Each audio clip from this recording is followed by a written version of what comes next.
जहां पर पीएम नरेंद्र मोदी इस समय संबोधित कर रहे हैं। द्वारिका नाथ टैगोर जी जैसे रिफॉर्मर दिए, जिन्होंने गुलामी के कालखंड में बैंकिंग रिफॉर्म पर काम किया, उद्यमों से कैसे समाज का भला हो सकता है, ये करके दिखाया। इस भूमि पर सर बीरेन मुखर्जी हुए, जिनके जीवन से, जिनके विजन से भारत में स्टील उद्योग को मजबूत नींव मिली। ऐसे महान लोगों ने ही पश्चिम बंगाल की महान विरासत को आगे बढ़ाया है और तभी पश्चिम बंगाल एक समय में भारत के विकास का केंद्र हुआ करता था। यहां उद्योग फले फूले, व्यापार कारोबार को बल मिला, लोग यहां देश भर से रोजगार के लिए आते थे।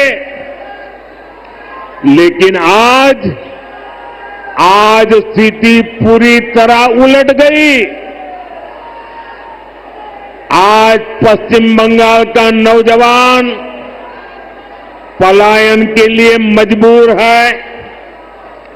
छोटे छोटे काम के लिए भी दूसरे राज्यों की तरफ जाना पड़ रहा है। दुर्गापुर, वर्धमान और आसनसोल, ये पूरा क्षेत्र भारत के औद्योगिक विकास को किसी जमाने में गति दे रहे थे।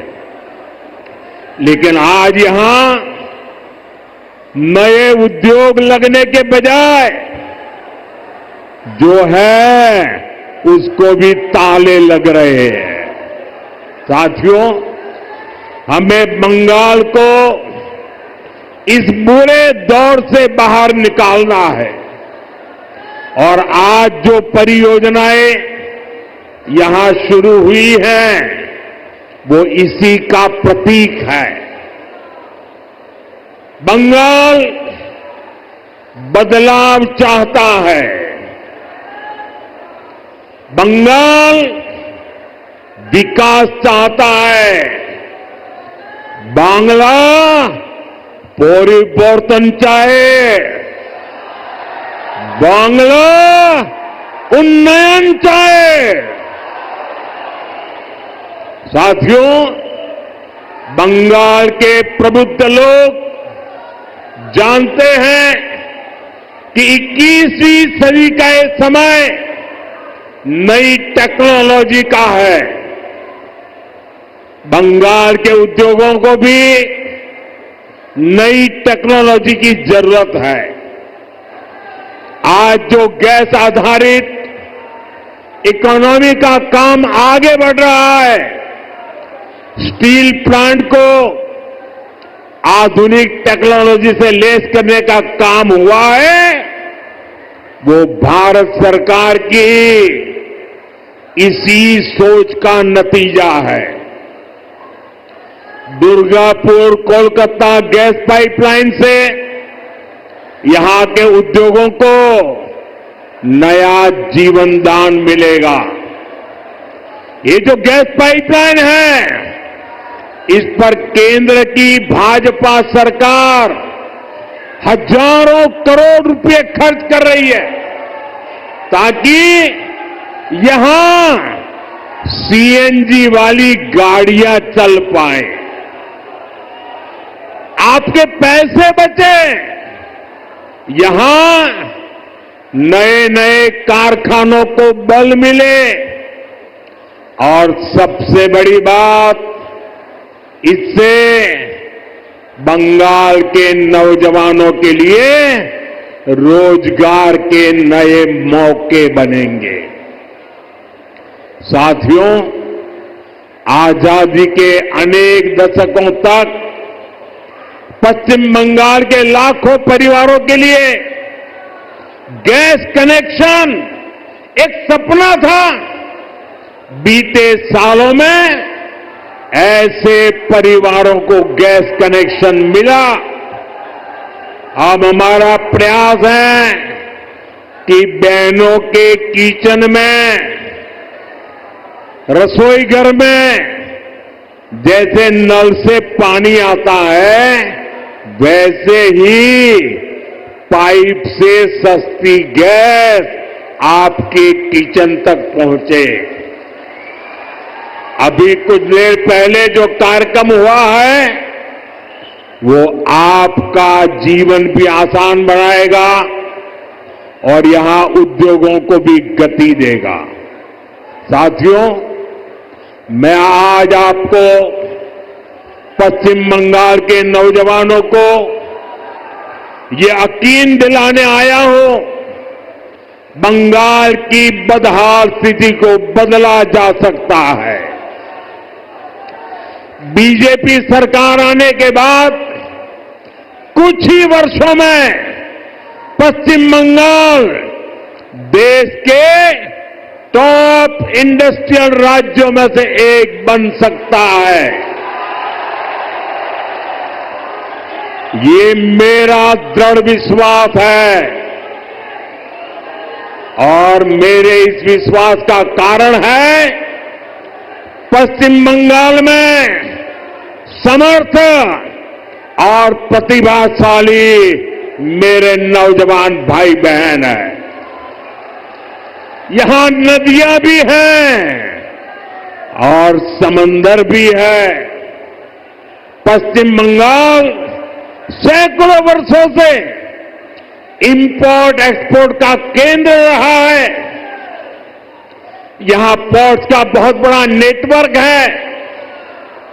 यहां प्राकृतिक संसाधन है, यानी मेक इन इंडिया को गति देने के लिए, मिशन मैन्युफैक्चरिंग में तेजी लाने के लिए पश्चिम बंगाल के पास हर शक्ति मौजूद है। बस यहां की टीएमसी सरकार बंगाल के विकास के आगे दीवार बनकर खड़ी है। जिस दिन टीएमसी सरकार की दीवार बंगाल में गिरी, उसी दिन से बंगाल विकास की नई तेजी पकड़ लेगा।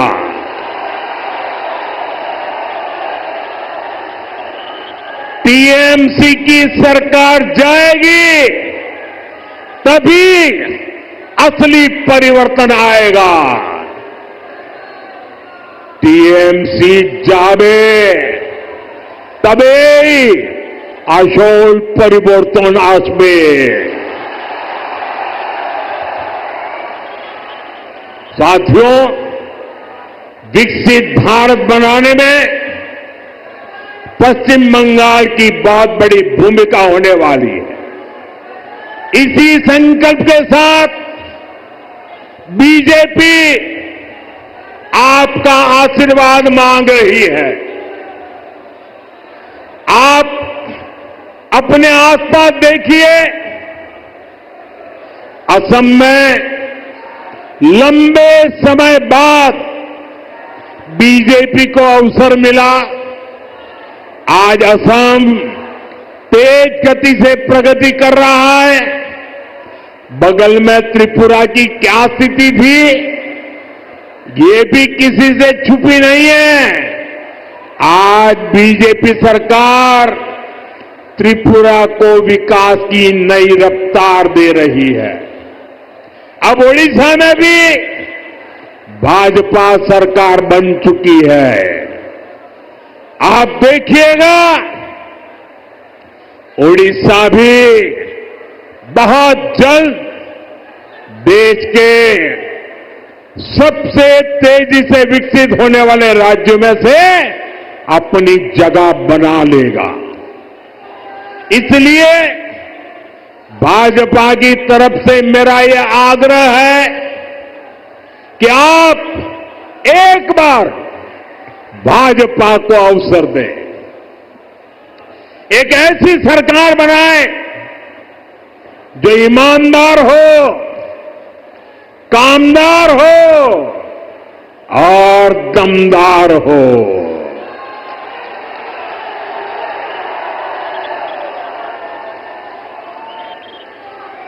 विकसित बांग्ला मोदी गारंटी, विकसित बांग्ला बीजेपी संकल्प। साथियों, हमें दुर्गापुर का, पश्चिम बंगाल का पुराना गौरव वापस लाना है। इसके लिए जरूरी है कि पश्चिम बंगाल में नया निवेश आए, लोग यहां उद्योग लगाने के लिए आगे आए, यहां के नौजवानों की शिक्षा और कौशल पर ज्यादा निवेश हो। लेकिन जब तक यहां टीएमसी की सरकार रहेगी, ये कभी भी नहीं होने देगी। बीते दशकों में जो स्थितियां यहां पैदा की गई हैं, वो बंगाल में निवेश विरोधी है, नौकरी विरोधी है। आप जरा सोचिए, जहां मुर्शिदाबाद जैसे दंगे होते हो, छोटी छोटी बातों पर हिंसा हो जाती हो और पुलिस एक तरफा कार्रवाई करे,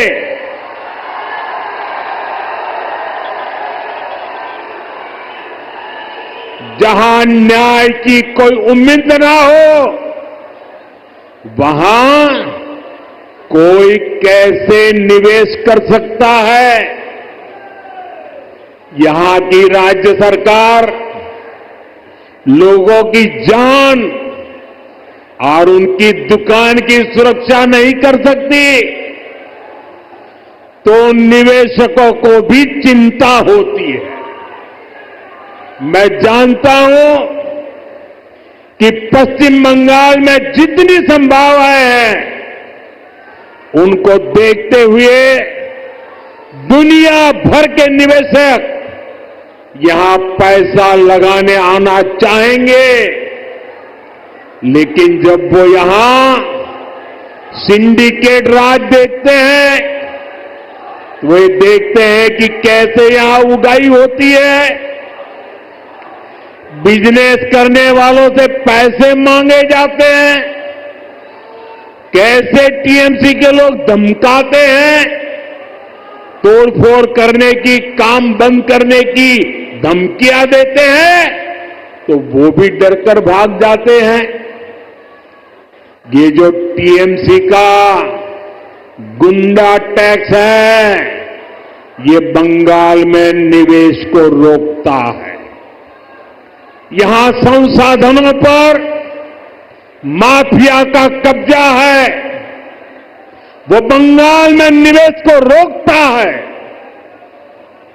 यहां की सरकार नीतियां ही अपने नेताओं को भ्रष्टाचार की खुली छूट देने के लिए बनाती है।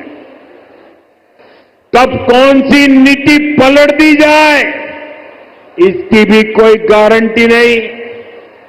यही कारण है कि टीएमसी के राज में सैकड़ों कंपनियां पश्चिम बंगाल छोड़ चुकी है। तभी तो यहां नौजवान को आगे बढ़ने के अवसर नहीं मिल रहे। तभी तो बंगाल का हाल बेहाल हो गया है। इसलिए आज हर कोई कह रहा है टीएमसी हटाओ, बंगाल बचाओ। टीएमसी हटाओ, टीएमसी के शोराव, बांग्ला के बचाओ। साथियों, युवाओं की शिक्षा और कौशल के साथ जो कुछ यहां हो रहा है वो और ज्यादा चिंता बढ़ाने वाला है। प्राइमरी एजुकेशन हो या फिर हायर एजुकेशन, सबको बर्बाद किया जा रहा है। टीएमसी यहां के एजुकेशन सिस्टम पर करप्शन और क्राइम का डबल अटैक कर रही है। ये जो हजारों शिक्षक बेरोजगार हुए हैं, इसका कारण टीएमसी का भ्रष्टाचार है। इससे हजारों परिवार तो उन पर तो संकट आया ही है। स्कूलों में जो लाखों बच्चे पढ़ रहे हैं, उनका भविष्य भी टीचर्स की कमी के कारण अंधेर में है। हालत ये है कि कोर्ट को भी कहना पड़ा कि ये सिस्टमैटिक फ्रॉड है। टीएमसी ने बंगाल के नौजवानों के वर्तमान और भविष्य दोनों को संकट में डाल दिया है। साथियों, माटी मानुष की बात करने वाली पार्टी की सरकार में बेटियों के साथ जो अन्याय हो रहा है वो पीड़ा भी देता है और आक्रोश से भर भी देता है। ये उस धरती पर हो रहा है जिसने कादम्बिनी गांगुली जैसी बेटी को संस्कार दिए, जो भारत की पहली वेस्टर्न मेडिसिन डॉक्टर थी। आज उनका जन्मदिन भी है, लेकिन आज पश्चिम बंगाल में अस्पताल भी बेटियों के लिए सुरक्षित नहीं है। और आप सबने देखा है, जब यहां डॉक्टर बेटी के साथ अत्याचार हुआ तो कैसे टीएमसी सरकार अपराधियों को बचाने में जुट गई।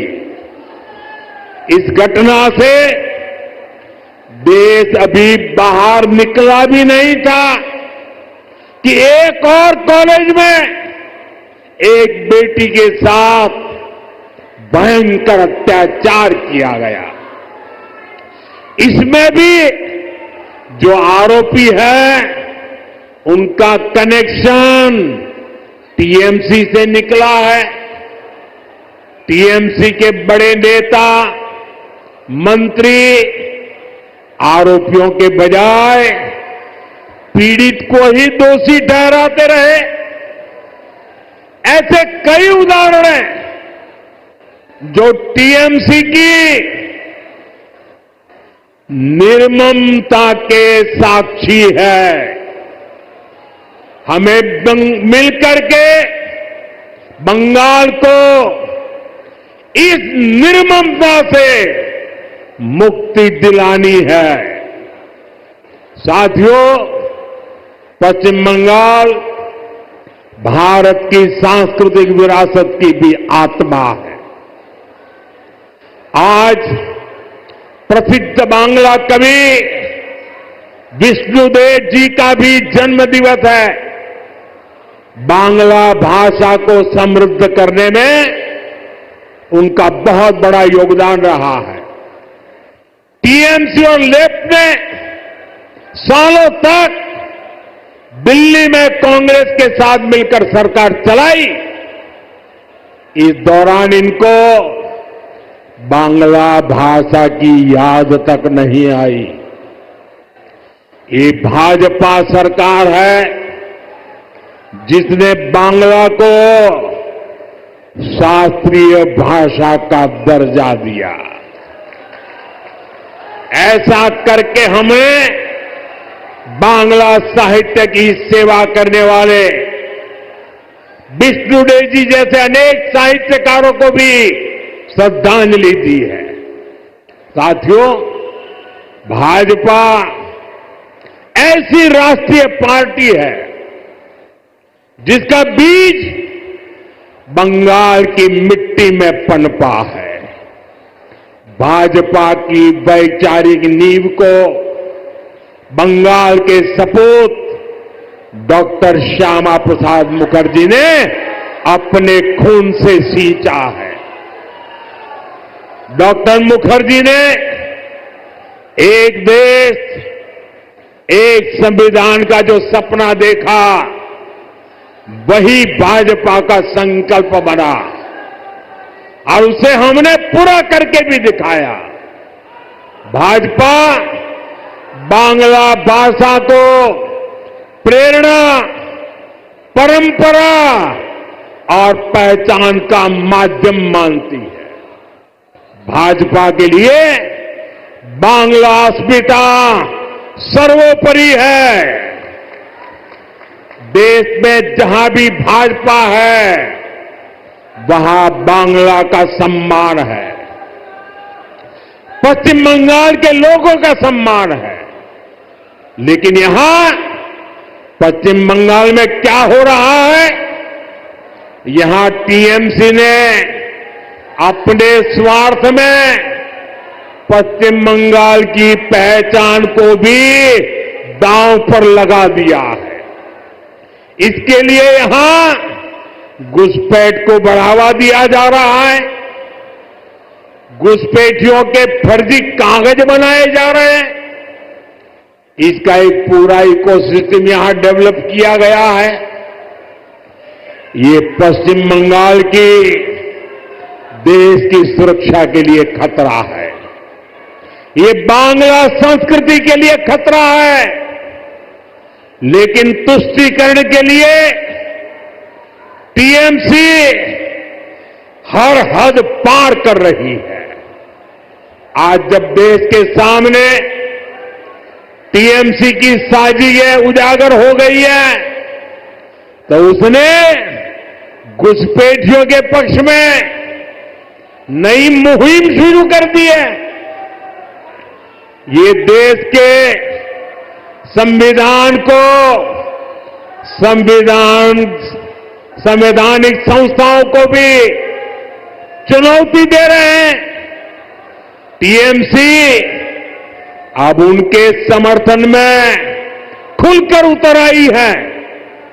लेकिन मैं दुर्गापुर की धरती से साफ साफ कह दूं, जो भारत का नागरिक नहीं है, फिर से सुन लीजिए, जो भारत का नागरिक नहीं है, जो घुसपैठ करके आया है, उसके साथ भारत के संविधान के तहत न्याय सम्मत कार्रवाई होती रहेगी। बंगाल की अस्मिता के खिलाफ होने वाली किसी भी साजिश को बीजेपी कामयाब नहीं होने देगी। ये आपको मोदी की गारंटी है। साथियों, पश्चिम बंगाल को बीजेपी की डबल इंजन की सरकार की जरूरत है। यहां भाजपा सरकार इसलिए भी चाहिए ताकि दिल्ली से भेजा एक एक रुपया आपकी सुविधा के लिए लगे। गरीब कल्याण की, आदिवासी कल्याण की जो योजनाएं पूरे देश में लागू है, उनका लाभ पश्चिम बंगाल के लोगों को भी मिले। टीएमसी सरकार केंद्र की योजनाओं को या तो रोक लेती है या फिर उनमें भ्रष्टाचार करती है। रोड, रेल, टेलीकॉम ऐसे अनेक विभागों से जुड़े अनेक प्रोजेक्ट हैं जो यहां लटके हुए हैं। केंद्र सरकार इनके लिए हजारों करोड़ रुपए दे रही है, फिर भी इन परियोजनाओं को जानबूझकर लटकाया जा रहा है। हमने पूरे देश में हर घर जल का अभियान चलाया है। देश में कई राज्य ऐसे हैं जहां हर घर में नल लग चुका है, लेकिन पश्चिम बंगाल में दुर्भाग्य से एक जिला भी ऐसा नहीं है जहां 100% नल से जल पहुंचा हो। देश भर में 4 करोड़ गरीब परिवारों को पीएम आवास योजना के तहत पक्के घर दिए जा चुके हैं, लेकिन पश्चिम बंगाल के लाखों गरीब परिवार को उनके पक्के घर नहीं मिल पा रहे हैं। साथियों, 5 लाख रुपए तक का मुफ्त इलाज देने वाली आयुष्मान स्कीम पूरे देश में चल रही है। करोड़ों लोग इसका फायदा उठा चुके हैं, लेकिन टीएमसी निर्ममता साथ यहां इसे लागू नहीं कर रही। अगर बंगाल का मेरा कोई भाई इंटरव्यू देने के लिए कहीं गया है, टूरिज्म के लिए कहीं गया है, रिश्तेदार को मिलने गया है और वहां कुछ हो गया,